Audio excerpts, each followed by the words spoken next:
So, the big question is this: how are entrepreneurs and real estate investors like us, ones who want to grow our businesses and who are tired of paying for really expensive alternative lending?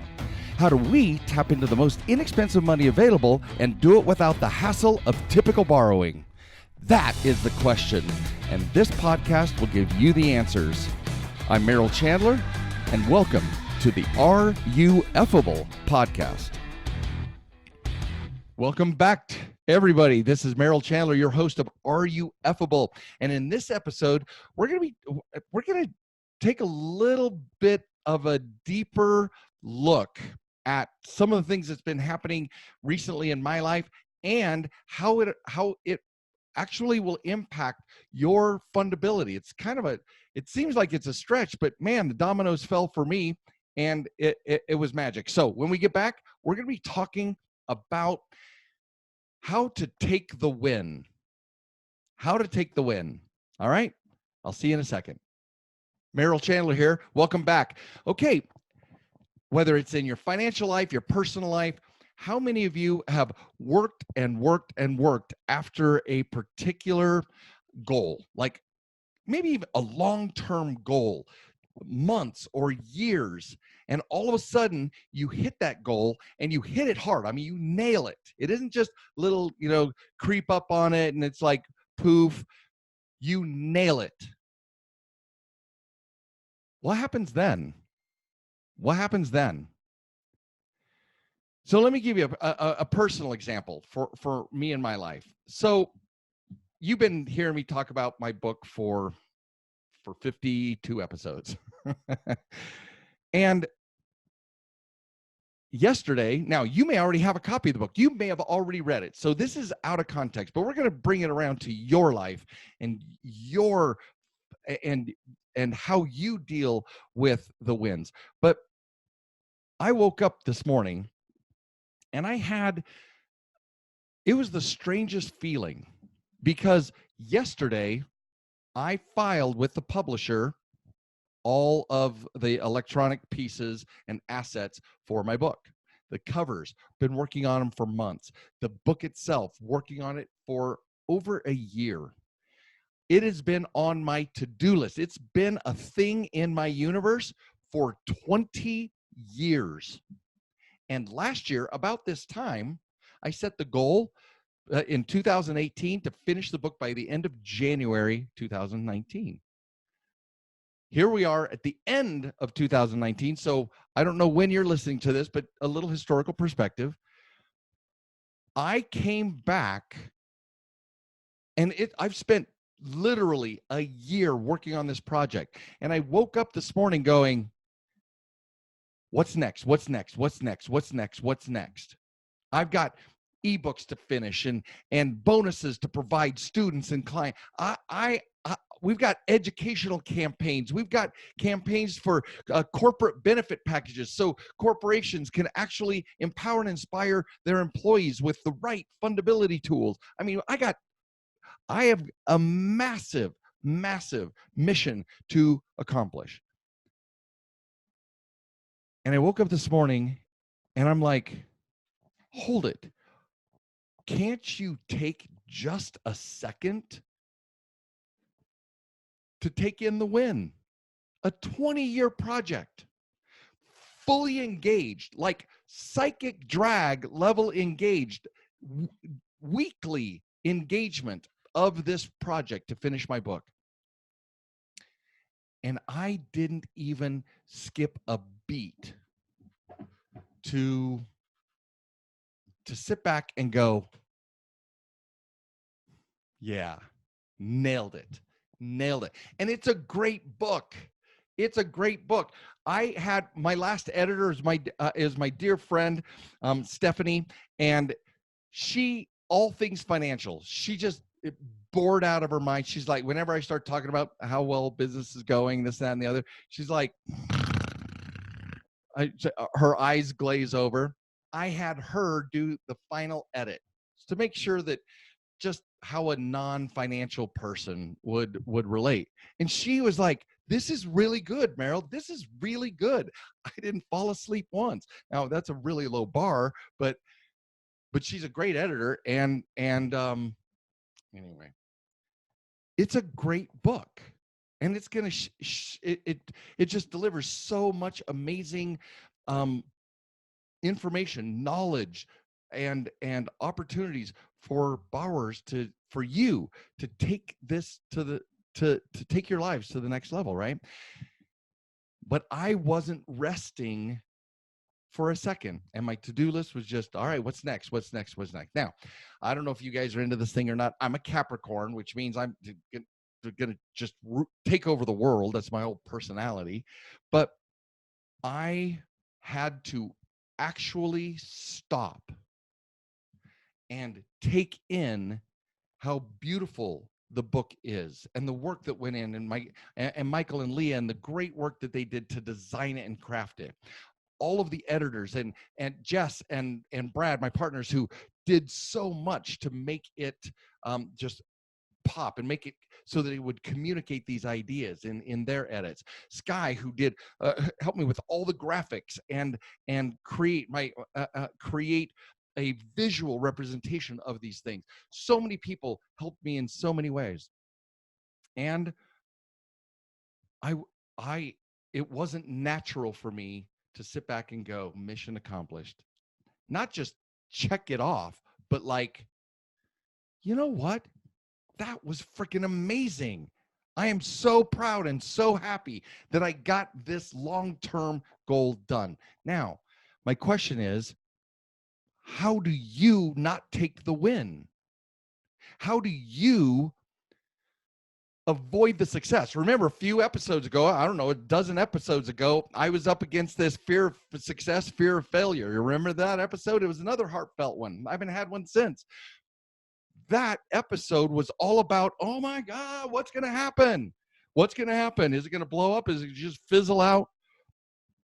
But on a completely other note, I finished my first book. Now, millions of people write millions of books, but I've never done it. And I have something to say.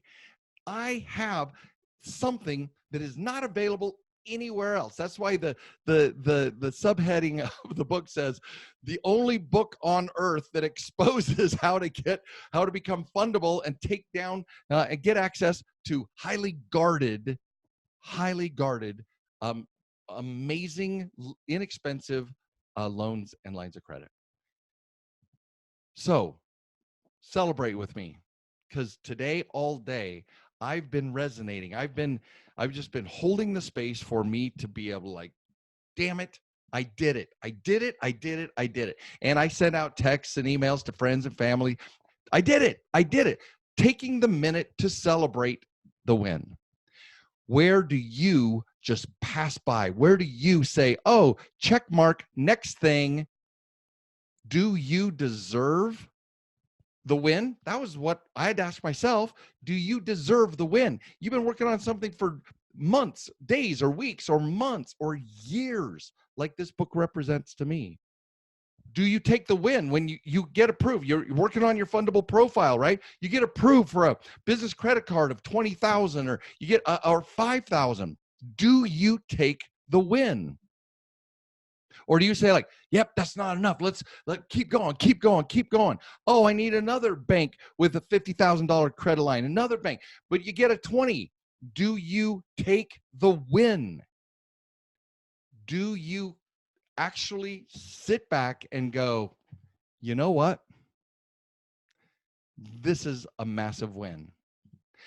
So I'm in my team meeting today, and I don't think I've shared this before because the podcasts have come later, but so last year, about this October of last year, I went to Ireland.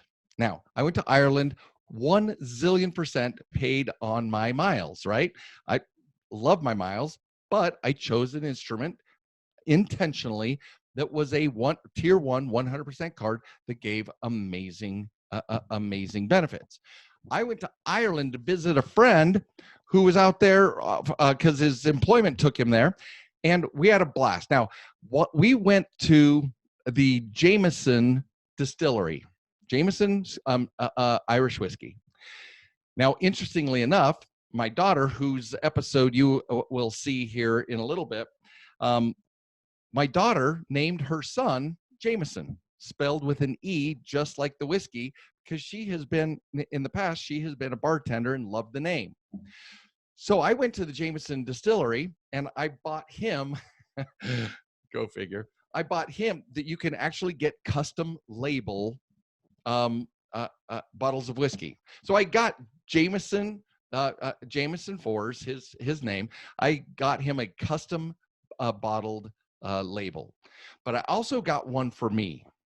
And what it was designed for is when I came home, when I had massive wins, then me and my executive team, or whoever, whatever the win was, because it's not just business, but whatever the win was, we did a shot of this whiskey, whoever was participating with me in this experience.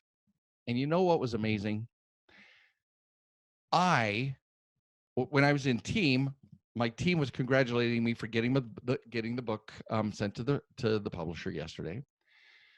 But it took Brad to say, so when are we going to do a shot?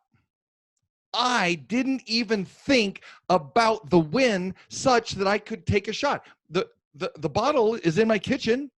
It's ready to go. And by the way, we draw a line and write on every single one of the big wins. We write what it was as the bottle goes down. We did it when we started our boot camps. We did it when that's the first and only time that we did it. After we had our first boot camp, it changed our entire educational platform for Get Fundable, right? And so, but it took my partner and friend a reminder that that was a big win, a monumental win, such that we would have shots. So I was not mindful of it. I was just next.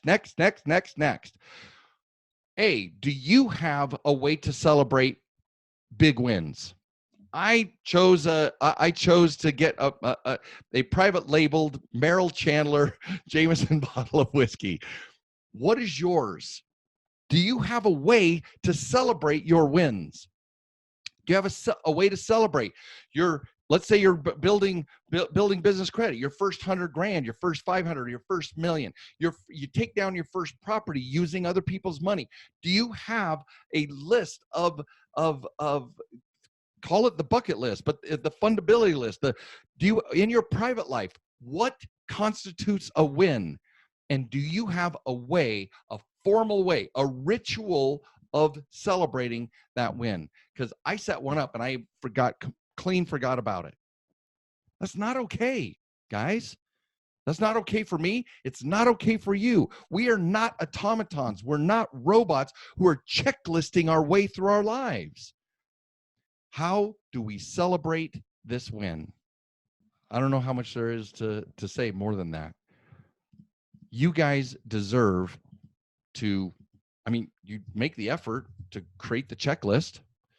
You make the effort to do the work. Are you willing to celebrate the win? And do you have a ritual? I'm talking about a formal ceremony, a thing you do. So we're going to our Christmas dinner in a couple weeks with our team, and I am going to do that ritual, that ceremony, that win in front of my team, because it is a massive positive experience.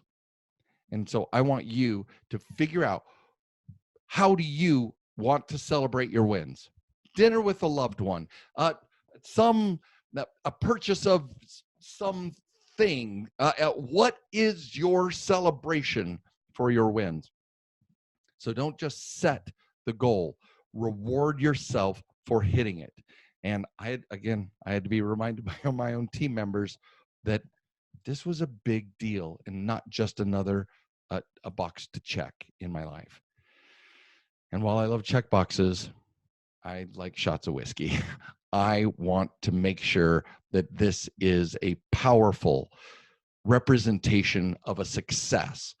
I want you to do the same thing for you with your partners, your loved ones, your teammates, whoever, whatever context you're operating in, guys. It can be financial wins. It can be personal wins. I'm here supporting you on how to be fundable. So at least have a win of the relationships you would build with lenders, the windfalls of profits you get from using other people's money that your fundable profiles have delivered. Whatever that is, include that as one of them. Take down finances that you have engaged because you are now totally and completely effable. This is Merrill Chandler, your host of Are You Effable, and make sure that your ceremony represents how effable you are. You guys have a spectacular rest of your day. I will see you next time. Hey guys, thank you for listening to Are You Effable? Please leave comments because I would love to read about your aha moments from this episode. And be sure to visit fundinghackers.com to view the blog post, get important links, join our community, and much, much more. And you gotta tell your friends about this podcast. We want them to become effable too.